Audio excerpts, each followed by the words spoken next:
We will now go to a break, a short break, I'm afraid. We are returning at 12 o'clock for the next sessions. There will be a session in this room on lessons from the United States. That there's a kind of a stain of shame that we're dealing with here, and the university system, the liberal arts, as Ian Bickford mentioned last night. The very definition is the practice of freedom, and the practice of freedom has been curtailed. The freedom of expression, there's been an inability for people to express their opinions on this. They're discussed, really, without fear of losing their jobs. Faculty have been silenced, students have been doxxed, university presidents have been hauled down to Washington for show trials, orchestrated by Republicans looking to curry favor with the presidential candidate or with their donors. And things that have happened on the university campuses, some of them silencing dissent by blacklisting students from potential jobs, again, not by the faculty, but by donors, by outsiders, or universities choosing to call in police, as everybody has seen on television probably, or just more quietly doing things like kicking out the Palestinian organizations on campus. So with that as preamble, I'd like to introduce our esteemed panel. To my immediate right is Lisa Anderson. Lisa Anderson is a special lecturer and James T. Shotwell Professor of International Relations Emerita at the Columbia University School of International and Public Affairs. Dr. Anderson served as president of the American University in Cairo for 5 years, from 2011 to 2016. And next to her, and all of these women have very long resumes and lists of things that they've done, so I'm curtailing them to get through because we have to get to our subject. Directly to her right is Melanie Anderson. Dr. Anderson's an associate professor at Carleton, chair in teaching innovation, and her research focuses on the question of rights of minorities in religiously, ethnically, and culturally diverse societies. Most recently, she has looked at these questions in light of the debate around religious symbols in public schools in France. And she has a forthcoming book, Risking Religious Freedom, France, the Veil, and the Right to Act on Faith. And down at the end is Jane Newman.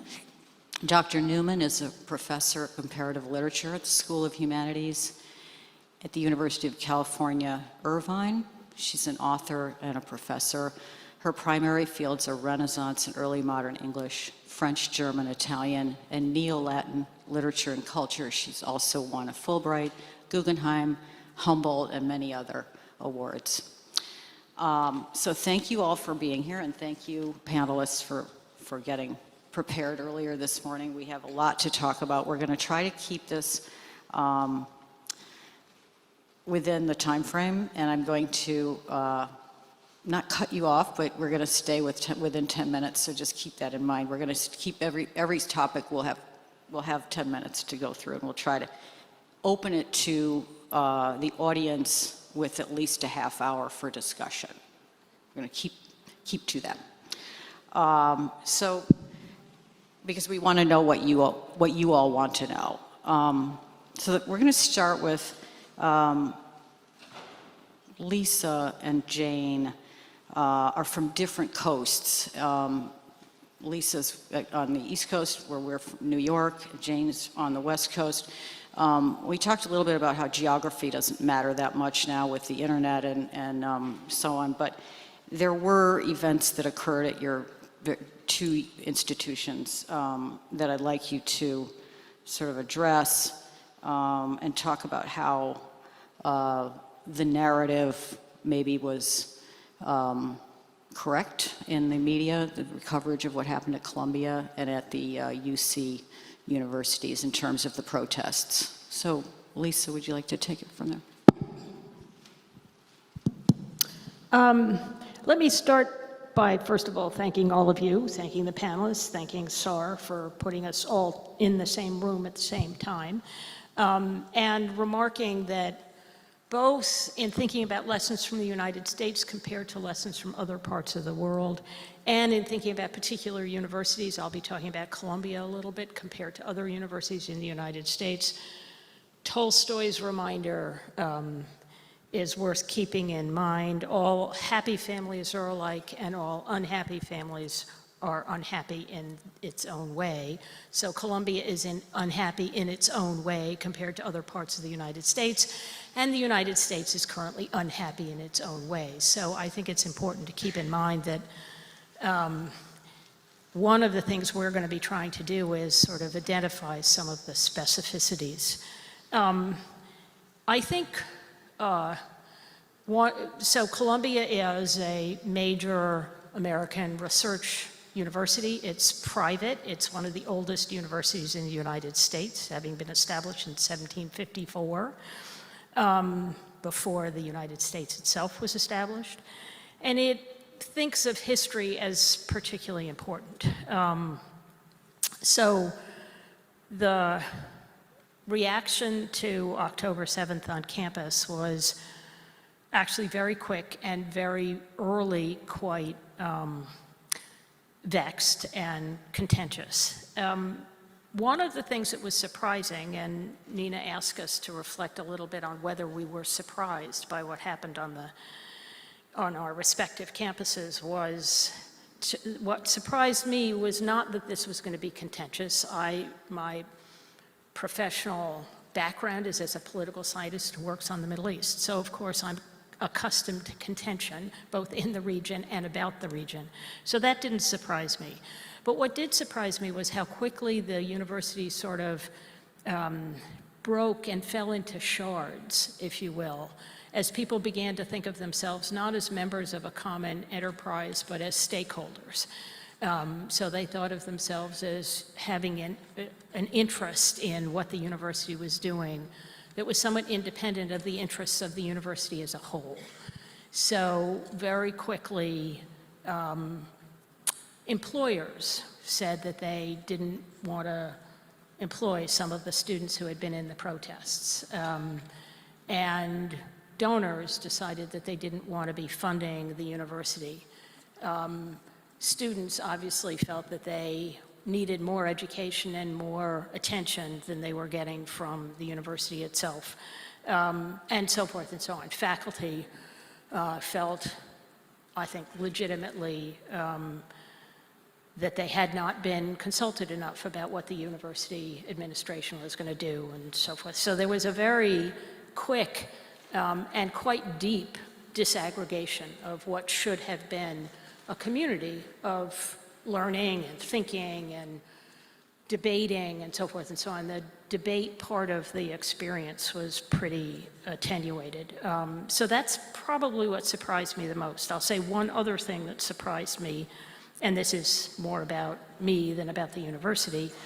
When I was the president of the American University in Cairo, it was during the revolutions in Egypt and so forth, and one of the inevitable things that happened is the students took over the campus because all of the universities in Egypt were taken over by the students for various reasons that I can explain.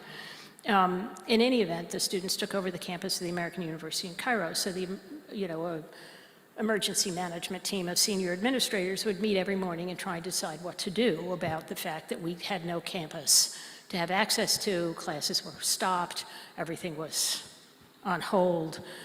And two things I thought were sort of amusing about that time was that because we're an American university, even though we're in Egypt, we needed to make sure we had enough contact hours for the semester, or we would lose our accreditation.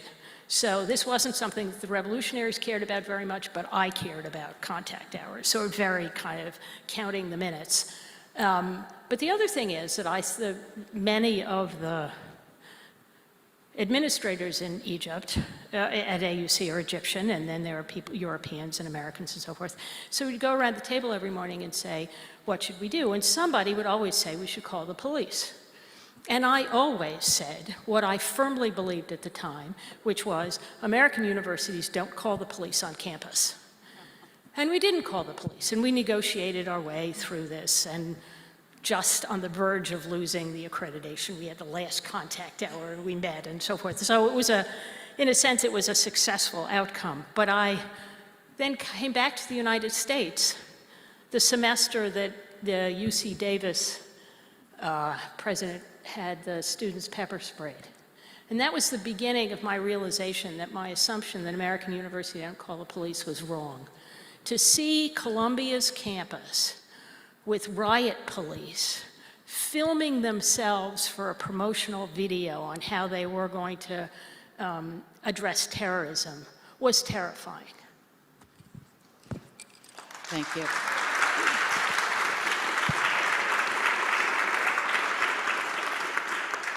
Yeah, thanks for that, Lisa. It's a sort of a great segue. I just want to mention that my introduction is that I'm a sort of a scholarly nerd. And that's fine, you know, I've owned that I'm a scholarly nerd, but also that there are deep, deep parallels and origins of issues of university autonomy that come out of the earlier periods. And so I think that comparative thinking, and this will come up a little bit later in our session, I think that comparative thinking both chronologically and geographically is very important as we address a lot of these situations. None of this is recent.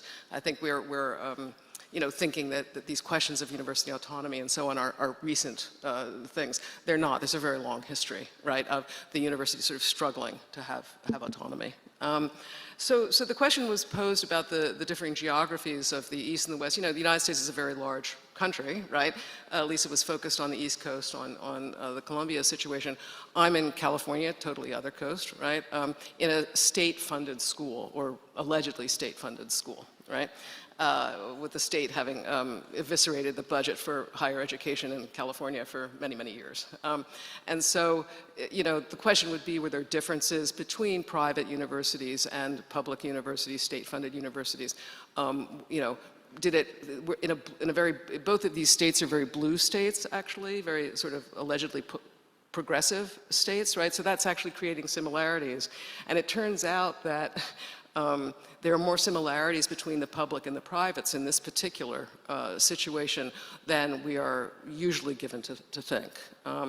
That being said, I was I don't think I was terribly shocked at what happened, both at my own university, which is UC Irvine, that's a little bit south of Los Angeles, but the more publicly available issue was the UCLA event that many of you perhaps saw images of, that the campus police stood by and let the encampment students be beaten up by external actors for 3 hours before anybody intervened.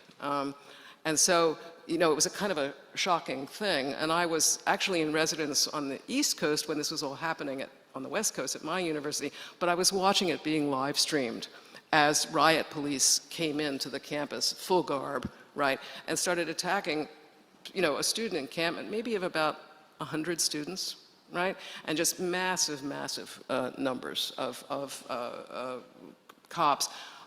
Interestingly, the mayor of this city of Irvine, where the University of California, Irvine is located, told her police force to stand down, that she would not let the police come onto the campus, the local mayor, right? So that the university administration had to call 19 police forces, you know, in order to find some people to show up. Right? So they went to sort of extraordinary measures, I guess, is what I'm saying, you know, to have this response, all in the issue of what is allegedly called campus safety, all right? And there was really no direct threat. In fact, there were, on my campus at UC Irvine, there was no direct threat to anything. Students did not occupy buildings. They went up onto a balcony to hang a banner. And that was actually sent out, blasted out to the university campus. Stay away from this area. There is unrest and chaos, danger, right? So the narrative was created, right, that then allowed this response. And that's one of the things I'm quite interested in, is who creates the narratives about what is going on in the United States and why these narratives have become so frozen.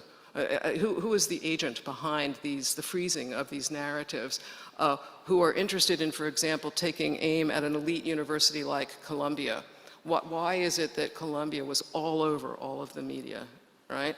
It's because it's an elite leading university. So there are forces that are interested in taking down those kinds of institutions, right? There were other things happening in New York at the time. There were other things happening across the country at the time, right? At different kinds of universities. But there was really only one kind. So I would say in my kind of teacherly pedagogical moment that a lesson to take away from this is to ask who controls the narrative, right, about these things. I'm quite interested in what happened on the ground, right? But also who gets to sort of call the shots in the narrative. And we saw these show trials, I think, Nina, you called them show trials in Washington. Who gets to say that that's what's going on, right? And that's the main thing. So I would tell my students in a classroom trying to analyze this phenomenon of these encampments and the responses as, look at the structures, the media structures, right? Who are sort of behind this kind of thing. Jane, thanks. We're going to move to the next topic. Okay, very but good. You can keep going. Yes. Good. Oh, weigh in, Melanie. Sorry. So I'm here last minute to have some sort of Canadian perspective, except I can't obviously represent Canada adequately. I'm not sure if it's symbolic that I'm sitting between you two here on stage. But I think for me, what I just wanted to add at this moment is this question of discomfort and disruption that has occurred in many of our campuses. And in Canada, we have also had upwards of 15, 20 encampments, and we currently have about 9 running. Discomfort and disruption, as my colleague Richard Moon has argued, do not equate to illegality. And I think we have this idea these days that universities should be comfortable. They should be comfortable psychologically, intellectually, physically, and while they should be safe physically, etc., they shouldn't be comfortable.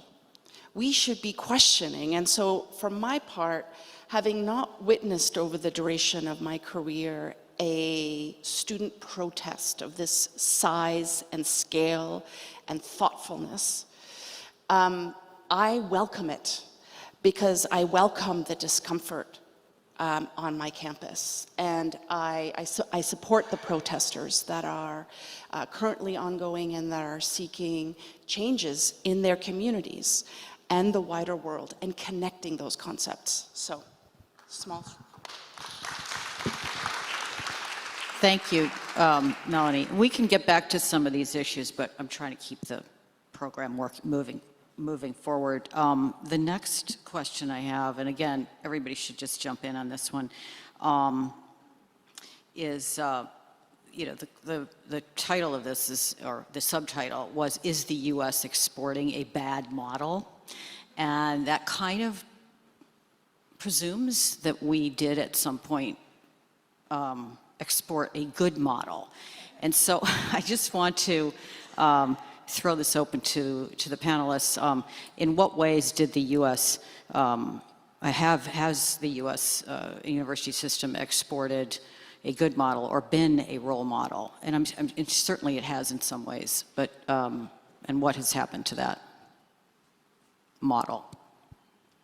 I think maybe I'll start. Jump on in. Yeah, that the history of academic freedom in the United States is very short. Actually, we have a very young tradition of that. The American Association of University Professors was founded in 1915, just a little over a century ago. And when you think that the University of Bologna was founded in 900, you think, the US system of education is a young thing, right? But since its beginning, it has been a place of contest and struggle over who actually controls the narrative. And so I just want to bring that in, is that, this kind of, again, rhetoric of recentness and so on, right? To me is, one would want to contextualize that in a chronology of academic freedom, whether we had it, and what was the version, the kind of ideologically tainted version, if you will, of academic freedom having existed in the United States to be exported. It's based on a kind of a thin knowledge of the history of the academy in the US. And so I would say to my students, if I were asking them to analyze these recent events, let's do a little bit of work on the history of higher education in the United States, its beginnings really as a kind of as theological in the 17th century, the 17th and 18th century, the theological places of study that then became secularized. Then after the Civil War, they became, there was a lot of federal funding for so-called land-grant public universities, in which the land on those universities were founded on was taken away from the Native Americans and used to create institutions of democratic higher learning. Let's think about that, right? Let's think about the fact that my particular university was founded in the 1960s, another kind of moment. And the architectural design of my university is a circle with a park in the middle, with the administration buildings on the outskirts, in order to prevent there being a place where students could gather, right, to protest things at the central administration building. Okay, and that was a kind of a deliberate design, right? So when you begin to think about the longer history of how higher education sort of emerged in the United States, I'd say we'd have to look very carefully at who crafted this narrative of the university is a good model, the US university is a good model to be exported. Lisa or Melanie, want to weigh in on good model versus bad model? I think the American university is like everything else the United States exports, some good, some bad. So I would actually make the case that the idea of a liberal education in which people were invited, indeed encouraged to explore different disciplines, different ideas, different intellectual traditions, and so forth, is, if not uniquely American, particularly American, and I think it's an excellent model for education. I wouldn't have been a competent president of the American University in Cairo if I didn't believe that, but I do believe it. So I think there are many really quite extraordinary aspects to American education. The idea that you typically take courses in a variety of fields before you settle on the one you want. The idea that you do experiment with ideas and so forth, I think is one of the key features of the reason that American education has been as widely emulated as it has around the world, particularly increasingly in the global South. That said, I also think the way American universities are currently governed is increasingly antithetical to that model of education. So I think we are probably also exporting an identity crisis right now, which is sort of too bad. But I do think that, you know, there are the idea that there should be academic freedom, even if it was only, you know, 100-odd years ago that we discovered that. I think that is a good idea. I think we should be exporting that idea, even if we don't always meet our own standards. So from that perspective, I think right now the governance questions, I think, are really critical, and we can talk more about those. But in general, I think there is something to preserve in this. Thoughts, Melanie, from looking from the outside? The good North American? No, and we have to be so careful here because we have different systems, not better, not worse, and I think, you know, we influence each other, obviously, in both the good and the bad.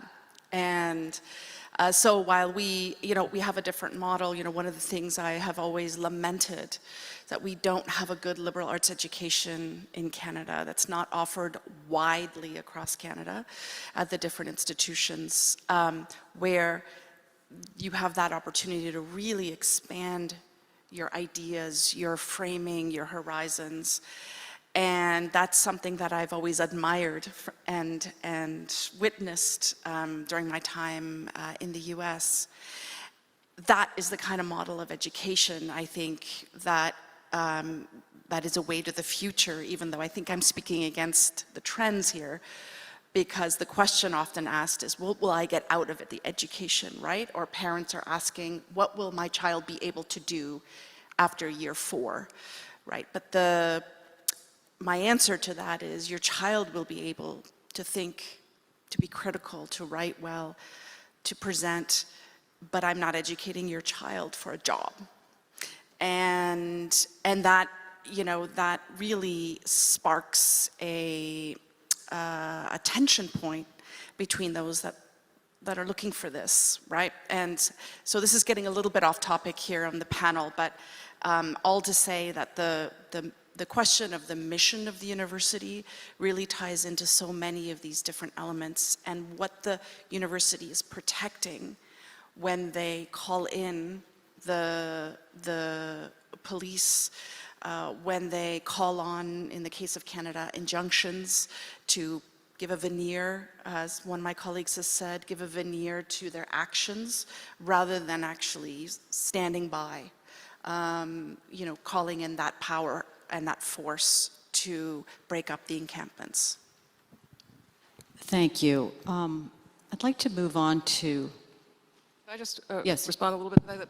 I think it's very interesting to think about the demographics of the various universities, of the various student populations in the United States, and I'm sure that in many other of your academic contexts this is the case as well, is that in the University of California, we have a very, very high percentage of first-generation students. That is, their parents did not go to university, right? And they do not, the liberal arts to them is kind of a, you know, incomprehensible, you know, kind of thing, right? Because many of them really do need their kids to come home and, you know, work with the parents in whatever they're doing and so on, right? So I think that I aspire to, I am a product of liberal arts education myself, I really believe in it and I teach it, but we have to be very sensitive to the changing demographics of all of our campuses, right? Who is actually showing up on our campuses, right? And what is it, the encampments, what I found so interesting at many of the University of California campuses were, you know, sort of the very highly politicized activist, you know, kind of students, but there was a lot of solidarity, for example, from the Mexican-American Latino students, right, who came and said, really, we understand what's going on in Gaza, we understand oppression, you don't have to tell us about that.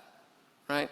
And so the kind of solidarity that gets created out of different kinds of demographics, and whether the university administrations can actually listen to those demands from the students or can hear those demands from the students, I think is another factor to bring in. So who's on our campuses, who are we teaching, and what do they want? Not in a kind of consumer model, right? But in a rather more, you know, feet on the ground, what are they going to get out of their university education? Right? So I just wanted to sort of interject there that I think that changing demographics on US campuses and in all your campuses impacts how these events unroll. thanks. That's actually a really good segue into what I want to talk about next, which is the both on and off campus, the conversation about what's going on in Gaza is not like, say, the conversation that we would have had about Vietnam. It's personal because there are, in the United States and around the world, very specific religious ethnic tensions that are being provoked here. Accusations of anti-Semitism are being flung around, accusations of Islamophobia are being flung around. And I think those things add an extra layer of complication and complexity to what is happening on the campuses. And I know it's been reported on a lot, but I wonder if you guys would like to address how you are handling or how you see the campuses handling that very specific tension that underlies a lot of what is going on in terms of both the speech and the repression of that speech.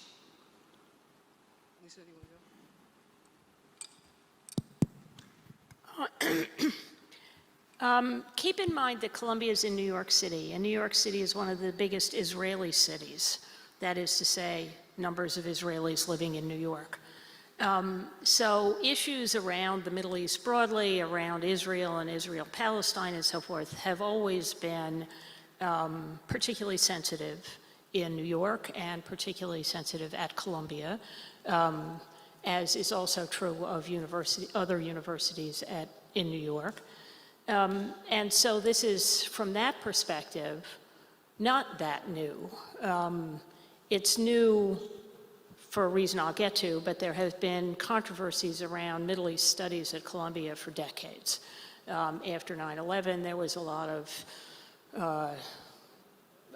media attention to Middle East studies at Columbia and so forth. So to some extent, Columbia is, as I suggested earlier, not representative of anything. It's quite specific to its own place, its own history, its own intellectual commitments, and so forth. Columbia is not only in New York, but of the Ivy League schools, the private research universities, mostly on the East Coast. It also has the, by far, largest Jewish undergraduate enrollment, in part because it's in New York, but also in part because it has been seen as always relatively friendly to American Jewish students and applicants and so forth in a context where many of the Ivy League schools have not been. So that's another piece of the history here.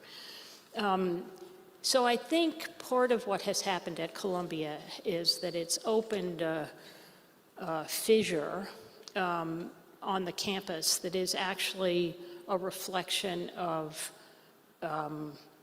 intra-Jewish community divides that I think are, again, specific to the United States and specific in some ways to New York, but do explain some of the extent to which this seems like it's personal and seems like it's about anti-Semitism and so forth. You know, for many, many years, the American Jewish community leadership, say in the 50s and 60s at least, were, and before that actually, explicitly concerned that the Jewish community in the United States would disappear.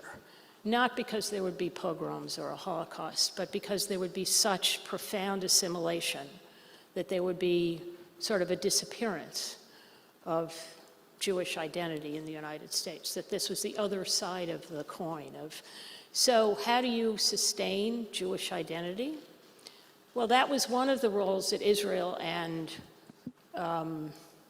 affiliation with Israel represented. It could be that. So you could be an American Jew and you could do Birthright Israel. You could go to, you know, have your junior year abroad in Israel and so forth and so on. It was a way to sort of square that circle and make it that you were both very much an ordinary American, but you were also Jewish and so forth. So that meant that Israel played for the American Jewish community a particularly important role. It was, you know, part of what sustained the existence of the Jewish community was that kind of affiliation with Israel. One of the things that has been clearly an enormous concern to the leadership of the American Jewish community represented in the various organized groups and so forth, has been the extent to which a substantial number of the students involved in the protests have been Jewish. And that's very much a worry, because that opens a generational divide between the leadership, who thought that they could always depend on Israel as the sort of anchor of identity, and their children, who were saying, we're not really going to support Israel here. This is not the anchor of our identity. So I think, and in many important ways, what you're seeing working out on these campuses, and I think Columbia, because of where it is and because of what it's represented for so many generations, you see it more clearly and you see it more, it's very, very difficult. It's terrifying, as I suggested earlier, to see the police, but it's also terrifying to see how many people see this as an existential challenge. So they describe October 7th as the existential challenge. But in many ways, that's a displacement of this anxiety about what does it mean to be an American Jew today? And how can families be so deeply divided about this? So it's very fraught. But I think it does tell you something about America today. Yeah, I really agree with that analysis that it's a kind of inter-community or intra-community kind of crisis too, because so many of the encampments, had their Seder services and had, all things that were going on. So there was a lot of Jewish student participation in the encampments, and yet again the media is spinning this as a pro-Palestinian movement, as if this was, so again, we have to sort of really get a little bit more granular about what was really going on. But I wanted to sort of zoom out to a little bit, another level, and talk about the role of identity politics in student things in general in the United States. This has been going on, obviously, since the 70s, since the early 70s, where you have students kind of advocating for certain things on campuses based on identity. Right? And so this is really just a kind of an extension of that, a particularly kind of pungent one, if you will, or something. I mean, it's really grabbing everybody's attention, right? But it's part of a longer trend. And that trend has actually changed the academy, right? Because we now do have African American studies. We have queer studies, right? We have indigenous studies. These are new disciplinary formations within the American University Academy, and we have people getting PhDs in queer studies and then going to departments of queer studies, right? So it's really changing the landscape, right?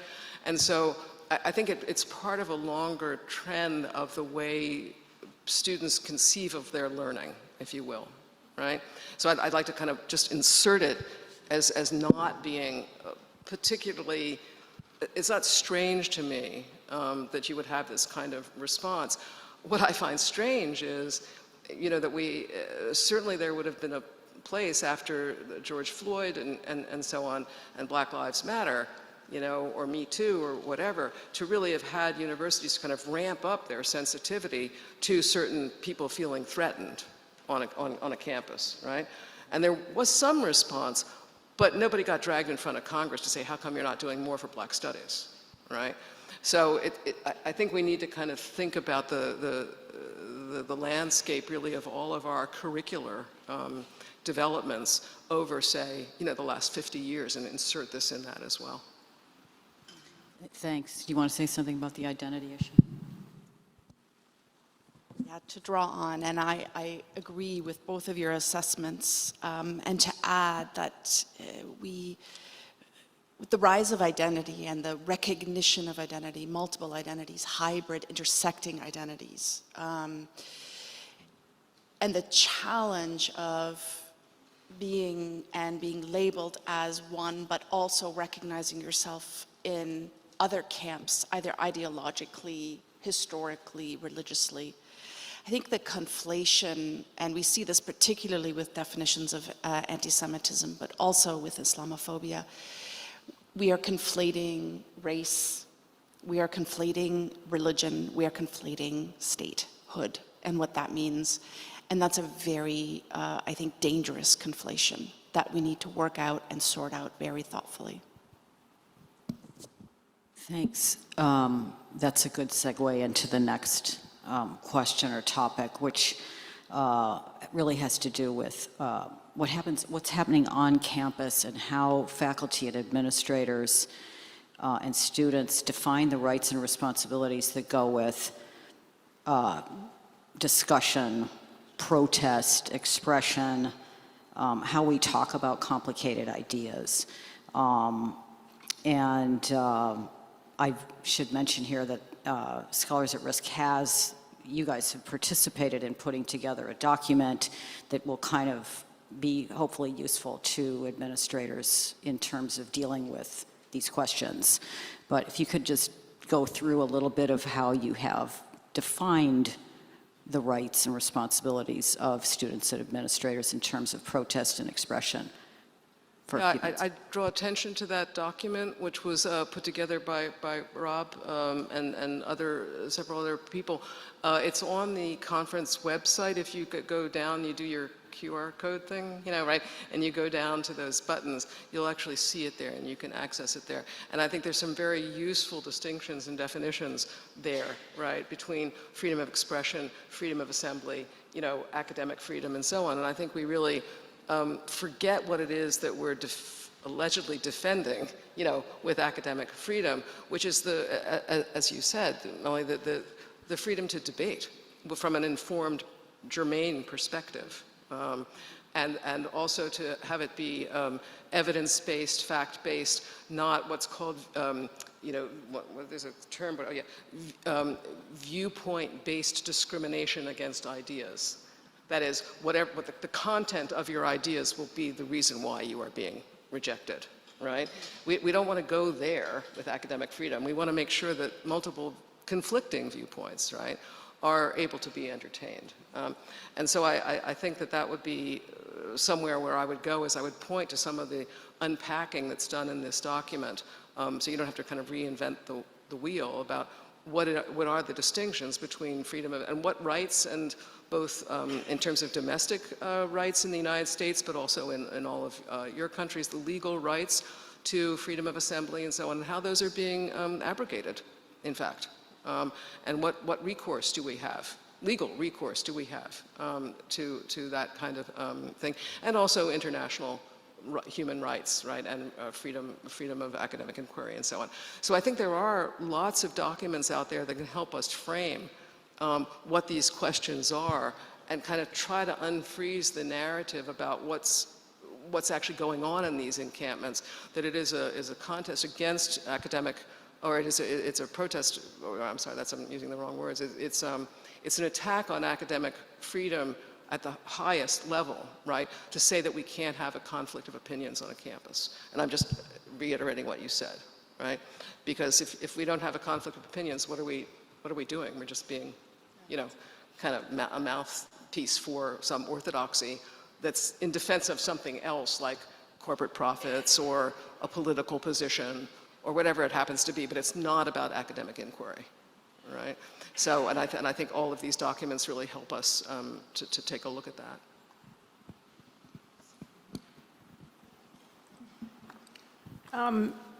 I commend the document to you as well. One of my favorite phrases is that academic freedom is a process, which many of you will hear echoes of freedom as a verb. That is to say, it's something you have to keep exercising or you will lose the capacity. And I like that a lot because it connects academic freedom with the project that we're all involved in, which is learning. And you can't learn unless you experiment with ideas. So another way of thinking about this that I often used in Cairo, because it was appropriately shocking, was that we have the right to be wrong. And you can't figure out what you really think unless you try on some ideas that you've subsequently decide are wrong. So that's an important part of the educational process. It's an important part of research. My hypothesis was wrong. Well, that's part of what we're supporting an environment to be able to pursue. Okay, so we commend you, we recommend that you take a look at that document, which is online, I think. I want to sort of direct the conversation a little bit more from esoteric kind of what goes on in the campus faculty administration decision-making to the concrete sort of wielding of power that's going on behind the scenes here, which aren't so much behind the scenes anymore because they've stepped up.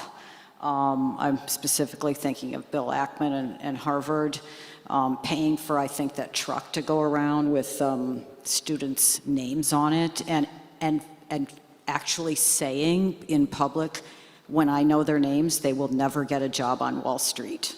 I'm paraphrasing, but basically, that's what he said.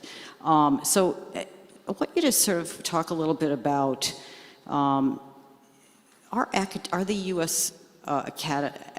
Is the U.S. academic community ever really free in terms of, who directs what kind of research and what kind of ideas can be discussed? Who's really behind it? And the sort of issue of like, are the universities, what's the difference between, say, a Bill Ackman and a Lukashenko, or a Bill Ackman and an Elise Stefanik? The political influencers and the money influencers, and does it just end up coming down to the donors? Well, I'm going to echo something in a funny sort of way that Jane said earlier about the history of the university in the United States as a prelude to a partial answer to that question. There was a famous case at Columbia, but beyond Columbia, in 1917, which was about the time when the organized discussion of academic freedom began in the United States, of a professor who resigned from Columbia. His name is Charles Beard, for those of you who follow this sort of thing. He resigned from Columbia to protest violations of academic freedom when 2 faculty members were fired. And the faculty members were opposing the American entry into the First World War, which Beard actually supported. But he supported even more their right to oppose it if that's what they thought was appropriate. And he wrote in his resignation letter, "The university is really under the control of a small and active group of trustees who have no standing in the world of education, who are reactionary and visionless in politics, narrow and medieval in religion.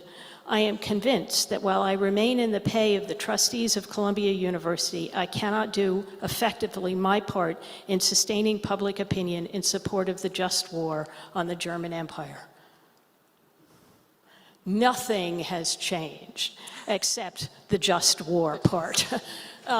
So in a way, nothing has changed, although I would argue that in fact, there is a lot of things that have changed since 1917 in the world and at American universities. But this is built into the design of universities that are supposed to be autonomous and supposed to be run by trustees in the interests of the university. And the trustees have to interpret what that interest is. And sometimes they do it well, and sometimes they do it poorly. And we need to be thinking presumably about what kinds of things make for good, responsible trustees and university leadership and what kinds of things don't. And one of the things that Beard pointed out is that the trustees that he was finding troubling had no experience in education. And I think that may be part of the clue here.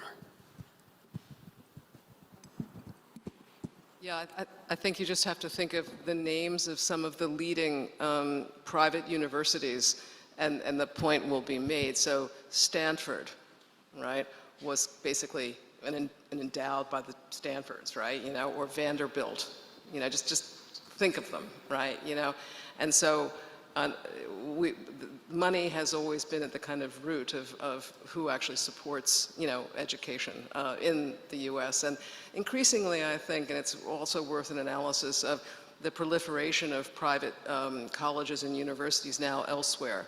There used to be mostly sort of state-funded universities around the globe, right? Which comes with its own problems because that's subject then to the thumb, of the state, right? But there are increasingly, I spent a lot of time in Germany, and there are increasingly lots of private things. In the case of Turkey, it's the same thing. More and more private universities. So this kind of notion of state defunding and then the having to depend on these donor classes and so on, when they're funding things you like and approve of, then you say, the donations are great, let's do it, right?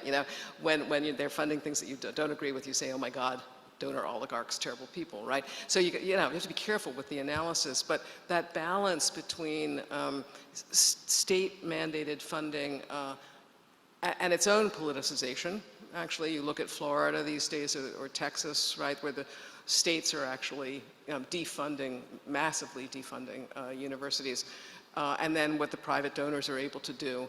I think it's a specific issue to the United States, but I think it's metastasizing out to the greater global ecosystem of higher ed as well. And so it's just something we have to keep our eyes on.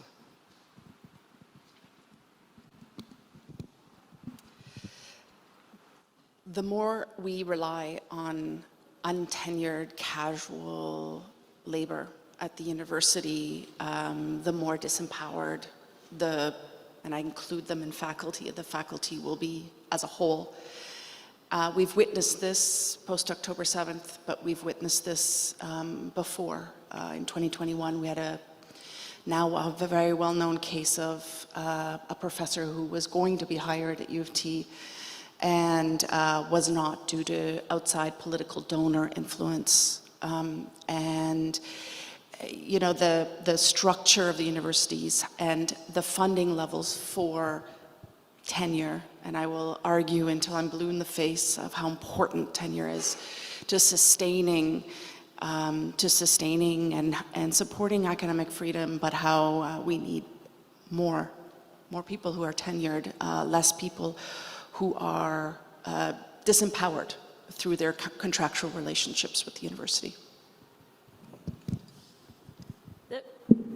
Just one quick follow-on on that. If you come from the world of business and you run businesses or you acquire businesses as a private equity investor, you tend to see the world of a university like a business. And so you tend to say tenure really gums up your capacity to replace employees and so forth and so on. So tenure is really, you know, kind of antithetical to thinking about running this as an efficient business. So be alert to, I think we have not been as alert to, you know, talking about the efficiencies of the private sector and all the wonderful things that happen in the private sector and so forth and so on. When they begin to be adopted in a university context, that's really where you get contingent faculty. They're less expensive and they're easier to move around. Tenured faculty tend to, not only you can't fire them, but they tend to think they should be running the place, which of course they should be.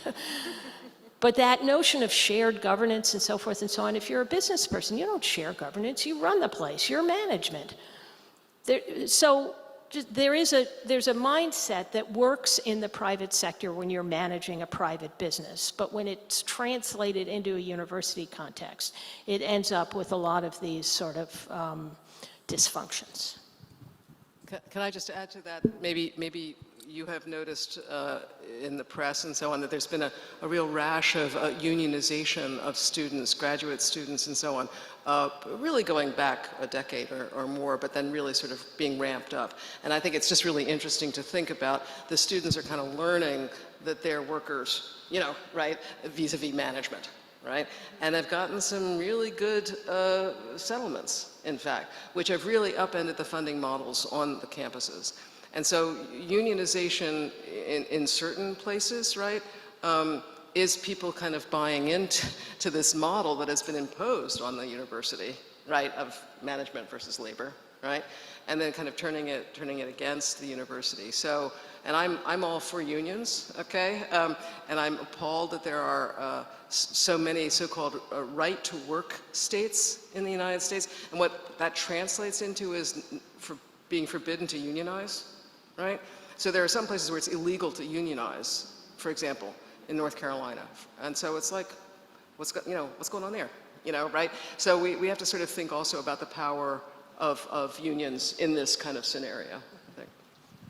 I promised a half hour of audience participation, but there is one more subject that I want to cover first, and we'll try to move through it. I think it's important, and it will open some ideas for probably the audience to ask questions, which is the The first panel this morning obviously was a wrenching experience. We know these things are going on, but to actually have people sitting in front of us who experienced like us, Asma and the medical folks, really brings home how the need is so massive, and how little we are, as universities in the United States, actually are doing, and how much they could be doing. I mean, if this was any other country, there would be people sending laptops over, there would be people,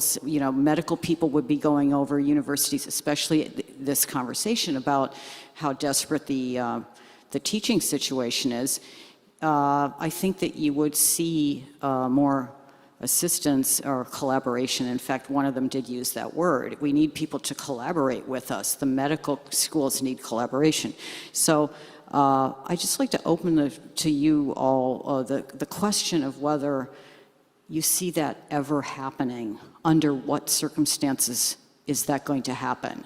Because I think that in my understanding of the way politics working in the United States, if any of the universities came up and said, I am going to begin to collaborate with the Palestinian medical, whatever that was called, the PalMed, there would be instant reaction and hauling people down to Washington.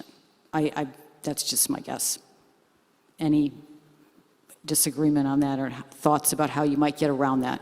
I really agree with you that it's a very prickly moment in terms of collaborations from the ground up in the United States, but I also want to unfreeze the narrative there, is that there are already collaborations with Palestinian organizations going on at US universities, right? So I really want to make sure that we don't, kind of I didn't understand that. There are already collaborations going on between universities and Palestinian... universities in the United States who are welcoming Palestinian medical students, for example, at UC San Francisco, for example. UC Santa Barbara is welcoming a Palestinian statistician, can't say that, but right, through a scholar rescue program, right? So we don't, again, want to necessarily follow the dominant narrative because there are lots of things going on, right, already. And it's maybe just the Pollyannish kind of like, I want to see the good sides of things, right? But we don't want to say it's all doom and gloom because there are actually things going on in the United States in a very difficult situation, so. Yeah, I agree with that. I actually think there's just not enough scholar mobility in the world, period. And that's one of the reasons why Scholars at Risk is necessary. But I'm not sure, I wouldn't underestimate the extent to which people are, as they have in Ukraine, they are in Gaza, reaching out to colleagues and trying to do worthwhile and helpful things. Yeah, I think it has to be packaged skillfully, put it that way, right? But Or not publicly announced. or no, yeah, but it is. But we're all very aware of doing that kinds of thing anyway to get funding for things that we need, right? So I just think it's a real failure of imagination not to think about how we can collaborate already, and so we just need to, imagine how we can collaborate. Melanie, weigh in? I don't disagree, so I'm going to pass. Go.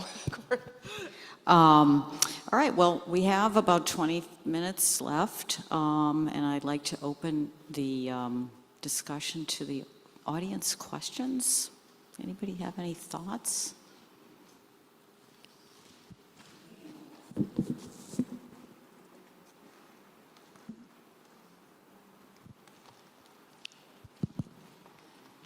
Thank you all. I think this has been very interesting, and there are still good lessons learned from America. And I was thinking when you thought about lessons learned, the money talks lesson. We all know that one, but you touched upon that. And I was really happy, Melanie, that you were talking about how you welcome the engagement at campus. I am overjoyed in Norway about finally there is some steam. But the problem is here, it's like we are talking about putting Band-Aid on things. You know, in Rob's idea, what if, you know, imagine a future like this. What if the US didn't spend all that money sending weapons to Israel and instead building up, you know, the educational system? We wouldn't have to be talking about taking one there, you know, collaborating. It's just, it just seems all too small. And then having American and Norwegian students, you know, talking about, oh, it's so uncomfortable. Come on, the world is really uncomfortable. And I think as universities, we need to be speaking up a lot more. You know, the fear of being political, this is politics. Thanks.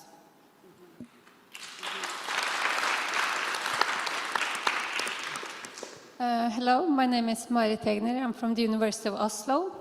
I will try to ask a question, and I might flash my ignorance, but I will try.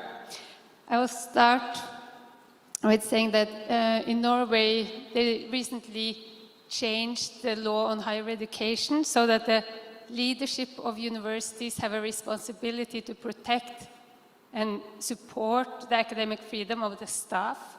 And we recently had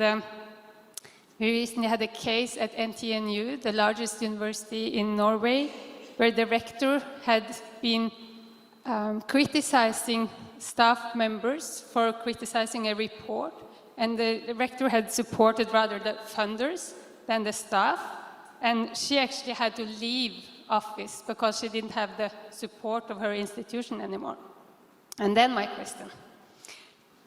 I understood that in the autumn, the rectors of several very prestigious universities, such as Harvard, Penn, and MIT, were called to a hearing, obviously about anti-Semitism on campus. And I wonder if this situation in the autumn has had an influence on American rectors when it comes to their easily calling in the police when the students were protesting, etc. I would love to have some comments on this because I'm really curious. It's a very good and relevant question. Thank you. Okay. The president, the rector, the president of Columbia was supposed to be called in December, and she was unavailable. She was doing something else. So she would have been in that original panel. She subsequently appeared in April. So she had an opportunity of the intervening months to prepare for what she expected to be asked and so forth. She was grilled in much the same way as her predecessors had been, very hostile questioning, not diplomatic, not what you would expect in a, you know, a parliamentary discussion, but in contrast to her predecessors, she actually agreed with the premise of some of the questions that were posed to her by the members of the House, and said a few things that instantly infuriated her campus, including naming the names of some of the faculty that she thought should not be employed at the university, which was just, even if you're running it as a business, you say this is a personnel issue and it's confidential. You don't say this particular faculty member shouldn't be employed. So before that, I think the faculty of the university as a whole were sort of not sure, because some of the protests had been very contentious and so forth and so on. It wasn't, but literally you could feel the campus change the moment that she started doing that. So she lost the support of the faculty at that moment. But interestingly, there was an encampment then, unlike the earlier campus president testimony where there had not yet been any of that kind of protest. She was in Washington, Columbia's in New York. While she was still in Washington, after the testimony, she arranged to have the police come and arrest the students.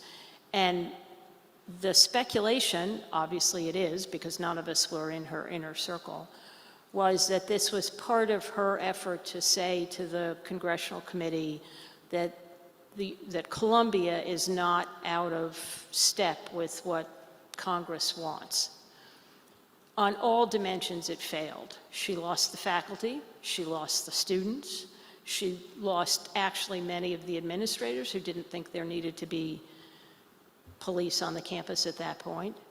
And she didn't win Congress, because within several days, or maybe a week or so later, the Speaker of the House, that is to say the most, the leader of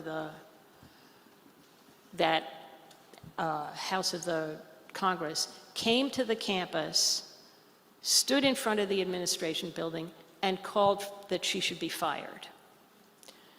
So she lost everyone. But it did mean there was, because Columbia is a relatively elite, prestigious university, that there then was a permissive environment for calling the police. Because once it happened at Columbia, everybody said, well, Columbia did it, we can do it too. So it was like a domino. It just cascaded through the higher education landscape. So lots of universities that had even smaller encampments and even less protests and so forth then felt that this was an appropriate thing to do.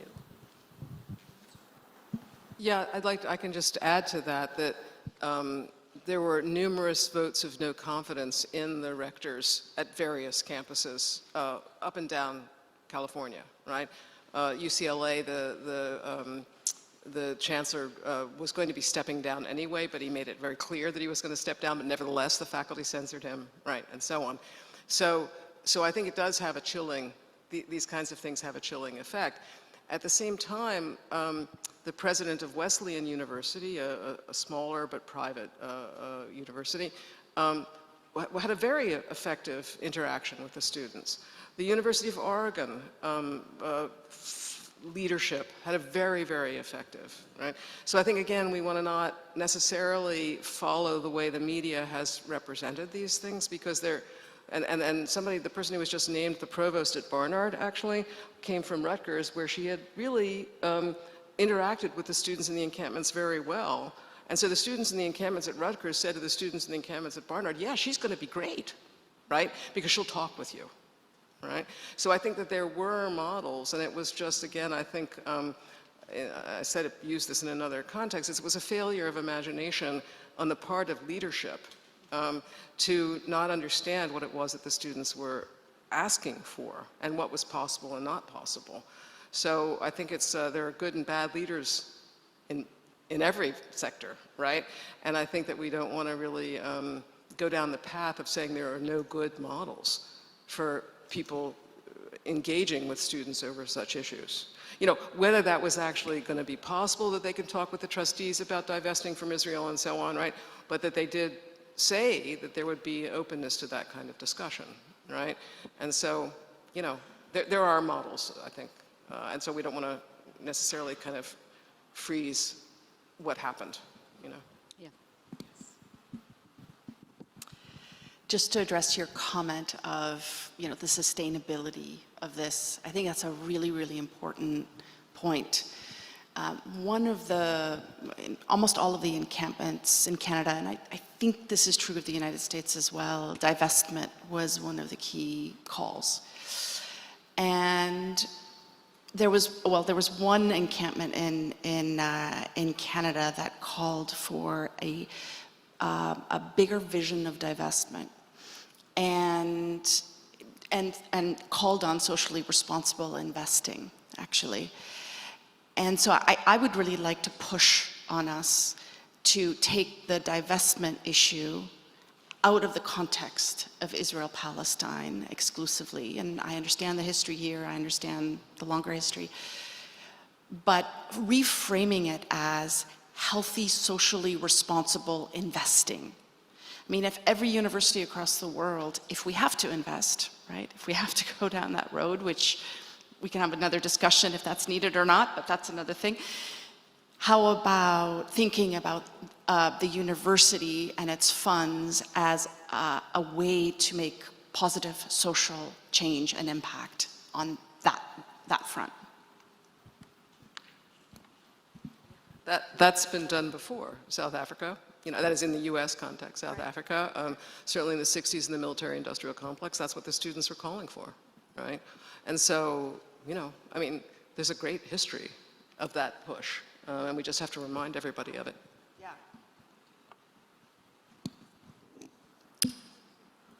Oh, I see people, but where's the mic? Oh. It was given to me. I just wanted to bring something to the audience, what is going on in Germany. I'm Gabi Zinn from Goethe University in Frankfurt, Germany, and currently, in my opinion, there are strange things going on.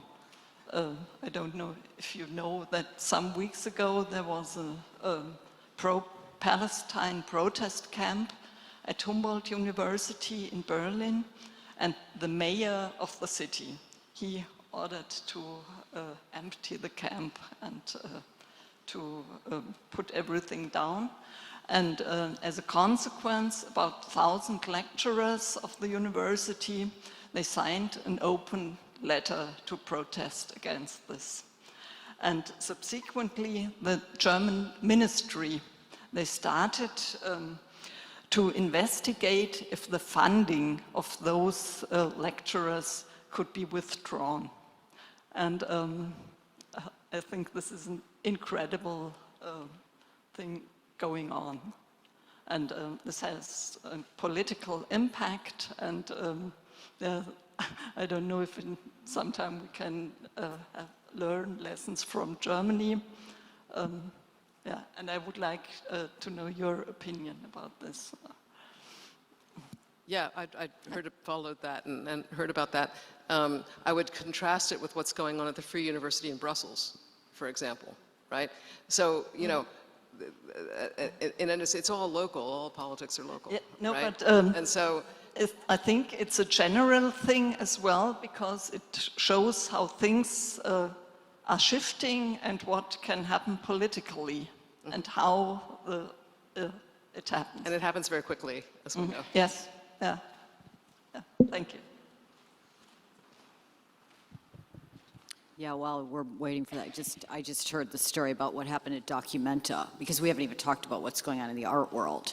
But the German government hauled those curators in, I think, to answer for why they put Palestinian artists in Documenta, which is this global art show, and it's unbelievable. Or the Frankfurt Book Fair.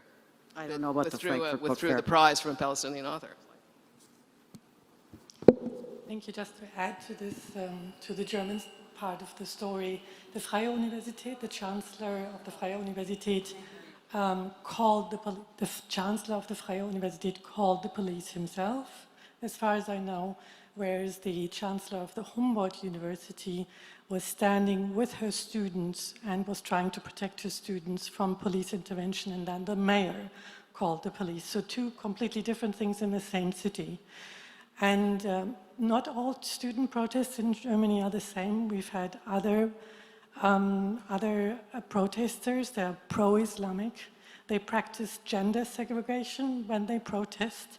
So one can't put every student protest on the same level, so one has to look at them very specifically and see what the response is. But generally, I think there's a shift happening. So on Turkish campuses, we're all used to seeing police all the time in the intervention, but I think it's the first time in Germany since 1967 that there's police presence or intervention in student protests. So if this is happening in many countries at the same time, it's a shift that maybe we should be talking about.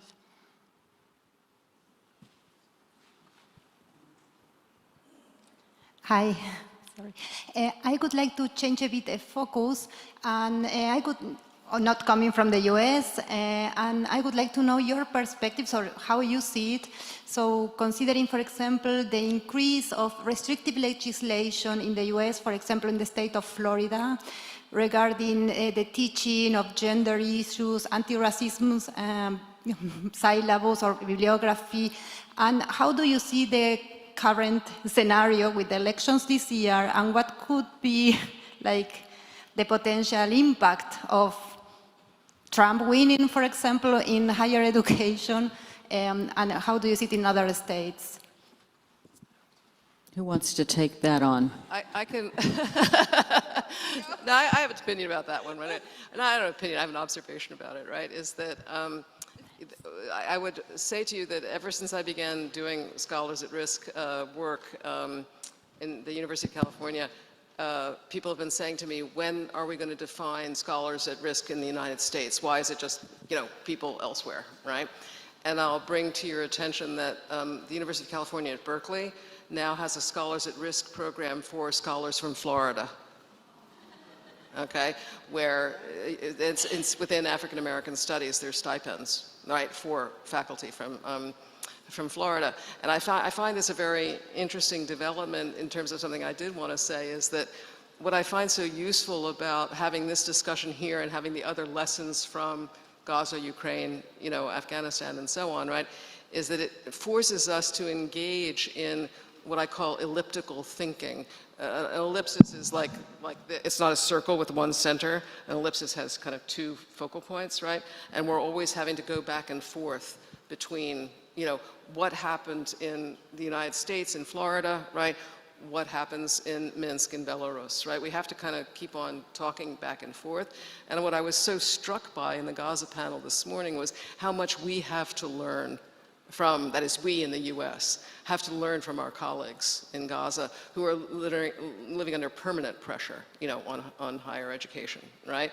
And so I think the Scholars at Risk serves that function, right, of forcing us into conversation to see what's going on, and that risk takes different forms in different places, but we need to be aware of those kinds of incredibly creative, dedicated people who are doing massively important things in Gaza, in Belarus, wherever, right, in Lithuania, so that we can take some lessons. It's not kind of charitable work to have SAR scholars on our campuses. We're learning from them, right? We need these people on our US campuses.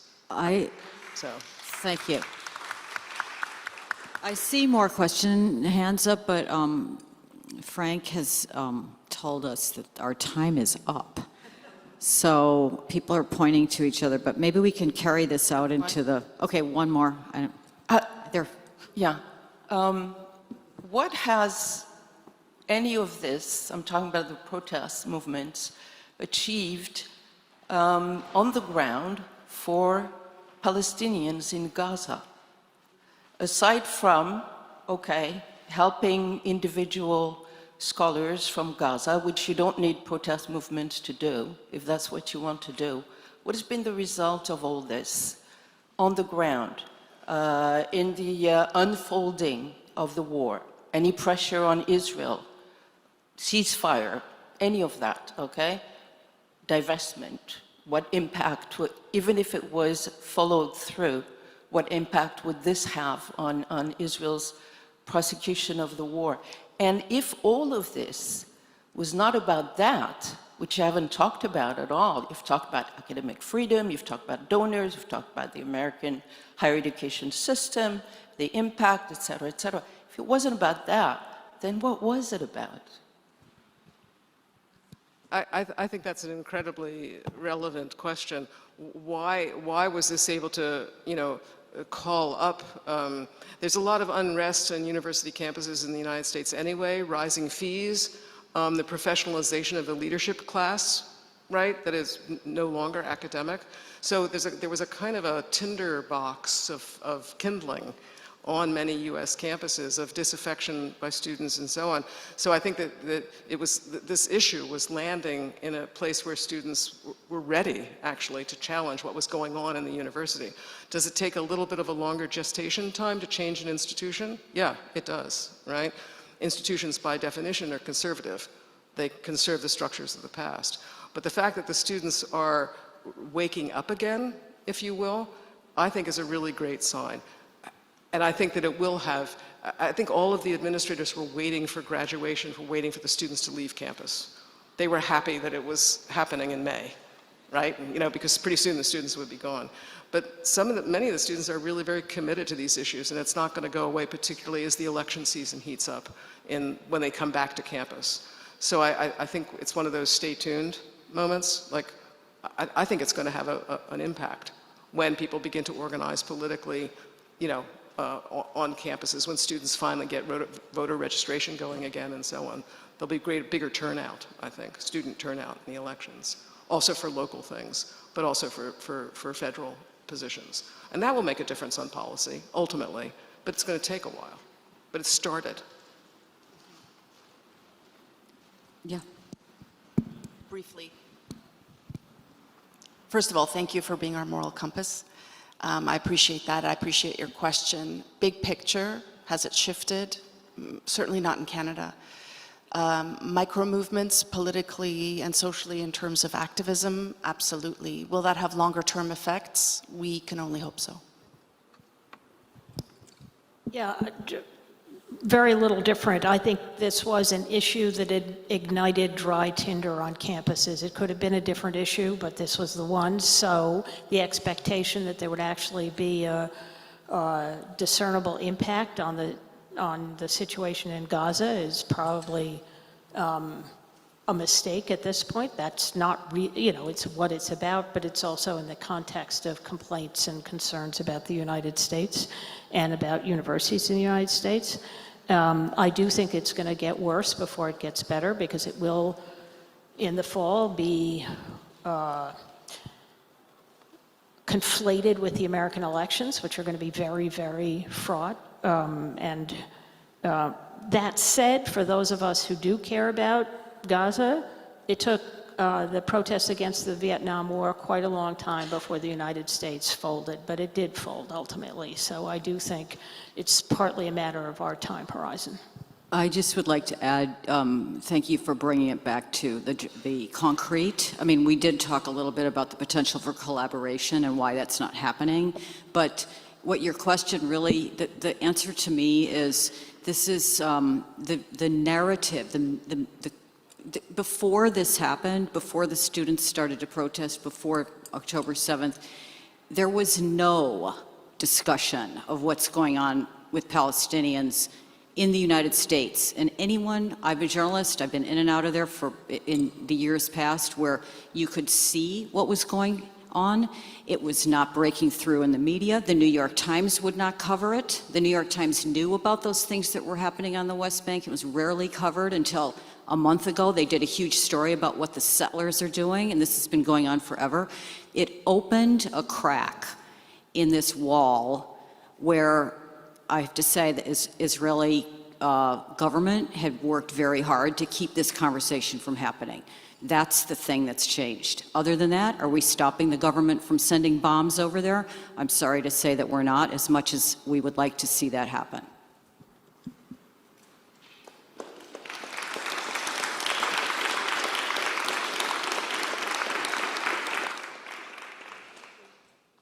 Thank you very much, Nina, and to all of the panel for a conversation that we don't want to stop, that we want to continue happening, and it will and can continue.